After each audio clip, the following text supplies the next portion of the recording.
My first experience with garden roofing happened in 2004. I purchased my home in 2000, and I had a roofing project which was accomplished by Thompson Roofing, the predecessor to garden roofing. And I was very happy with the job, that roofing job. And since then, I've used garden roofing on two separate occasions. One, to repair a deteriorated chimney. Many homeowners aren't aware, but their chimney over their homes deteriorate over time. And garden roofing pointed out that I need to replace my chimney, and I was very happy with that. At that time, garden roofing noted I had defective shingles, and I had the warranty in place, and they led me to a replacement roofing.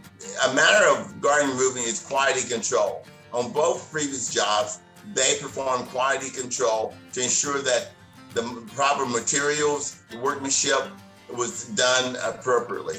My experience with garden roofing is totally 5-star. I have recommended them to family and friends and to everyone in my cul-de-sac who needed a roofing job.